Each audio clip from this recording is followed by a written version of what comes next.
Hey folks, Will Brink here, brinkzone.com. Today I want to talk about a somewhat serious topic. Most of my videos, as you know, are meant to be either informative or educational or lighthearted, and so hopefully sometimes even funny, and rarely serious. Occasionally I have a few serious videos, and today I'm going to talk about a serious topic. When we talk about data sets, number of people that die from this disease or that accident or whatever, people really can't wrap their minds around data. When you say 800,000 people died of X, those numbers are really just too big for most people to really wrap their minds around, and so it just doesn't penetrate.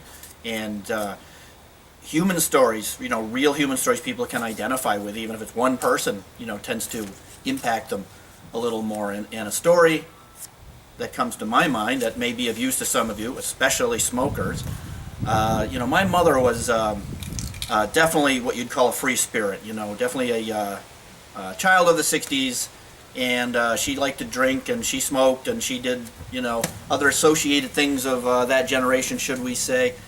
And the only thing she really regretted was the smoking. She really hated smoking, and she would tell me as a kid that, the only two things she was really stern about, oddly, which was smoking. She said, if I catch you smoking, I'll kill you. And you cannot have a tattoo till you're 21. If you still want a tattoo when you're 21, you can have one. I don't know what her hang-up was with the tattoos, but I never got me. And the smoking. And she smoked, her adult life, and she really hated it, with a passion. She tried to quit several times, I recall, but she just never could pull it off. And when she got throat cancer at about in her 50s, she was pretty young, she got throat cancer. And I went to visit her in the hospital, and I was sitting there, and they had removed her larynx so she could no longer talk, and I said something, generically, how do you feel, Ma? How are you feeling? And she pointed to the pad and the pen that was on the bedside table, sort of, a pad like this. And I handed it to her, and she scribbled something down, and she handed it back to me. And basically, exactly, this is what she wrote. And that struck me. I looked at it, and I looked back at her, and I said, yeah, those cigarettes, unfortunately, have come back to bite you in the you-know-what. And she lived a few years after that, but she had quite a sense of humor. She was pretty dark, like me, or a dry sense of humor. She had to talk through a machine, and sometimes she'd leave me voice messages that would say, this is Darth Vader, just calling to say hello. That was my mother.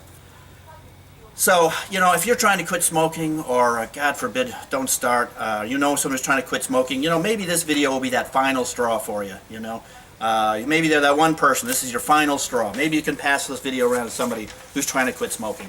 But, I'm a firm believer, being of libertarian nature that I am, everybody has the right to do what they want with their body as a consenting adult, whatever that is, positive and negative. However, you got to think about also other people, your kids, your spouse, whatever, and I wish my old ma had been around longer to leave me crazy messages like that and tell me what an idiot I was and such. So, and it doesn't appear to be really ever too late to quit. Another story, a personal story, is that my father was a very heavy smoker, as in multiple packs per day of unfiltered Camels for most of his adult life.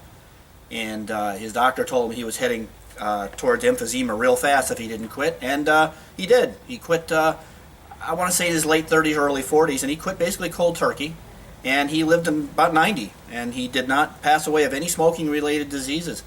So, at least with this singular example, it does appear that at least if you've got the decent genetics, and you were otherwise fairly healthy, my father was fairly active and ate fairly well and all that, yeah, it's never quite too late to quit. There does appear to still always be some benefits to quitting whenever it is you get around to quitting. So I hope this video helps at least some of you.